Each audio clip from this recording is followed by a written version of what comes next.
जैसा कि आपको पता है, आजकल चार धाम यात्रा चल रही है और लाखों श्रद्धालु उत्तराखंड पहुंच रहे हैं।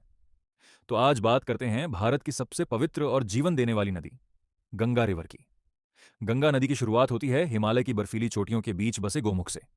गोमुख एक ग्लेशियर है जहां से निकलती है भागीरथी नदी। चारों तरफ बर्फ, ऊंचे पहाड़ और अद्भुत नजारे। यहीं से शुरू होती है करोड़ों लोगों की आस्था। गोमुख से निकलकर यह नदी पहुंचती है गंगोत्री। यहां स्थित है प्रसिद्ध गंगोत्री धाम, जो चार धाम यात्रा का एक महत्वपूर्ण हिस्सा है। हर साल गंगोत्री मंदिर के कपाट अक्षय तृतीया के समय, यानी अप्रैल या मई में खुलते हैं और दिवाली के बाद भाई दूज पर अक्टूबर या नवंबर में बंद हो जाते हैं। जब कपाट खुलते हैं तब लाखों श्रद्धालु यहां दर्शन के लिए आते हैं और यही यात्रा यहां के लोगों की जिंदगी का सबसे बड़ा सहारा बनती है।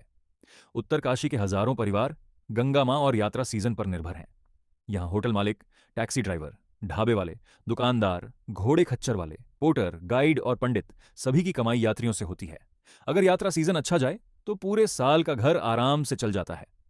फिर आगे बढ़ते हुए भागीरथी पहुंचती है देवप्रयाग। यहां अलकनंदा और भागीरथी का संगम होता है और यहीं से इस नदी का नाम पड़ता है, गंगा। इसके बाद गंगा पहुंचती है आर्षिकेश और हरिद्वार, जहां हर शाम होने वाली गंगा आरती देखने देश विदेश से लोग आते हैं। यहां भी हजारों लोगों का रोजगार पर्यटन और गंगा यात्रा से चलता है। आगे चलकर गंगा उत्तर प्रदेश, बिहार, झारखंड और पश्चिम बंगाल से गुजरती हुई बंगाल की खाड़ी में मिल जाती है। करीब 2500 किलोमीटर लंबी ये नदी करोड़ों किसानों को पानी देती है, लाखों लोगों को रोजगार देती है और करोड़ों लोगों की आस्था से जुड़ी हुई है। कहा जाता है कि राजा भगीरथ की कठोर तपस्या के बाद मां गंगा स्वर्ग से धरती पर आई थीं।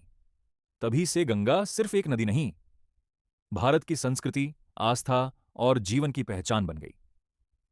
गंगा मां सिर्फ बहती नहीं, वो करोड़ों लोगों का घर चलाती हैं।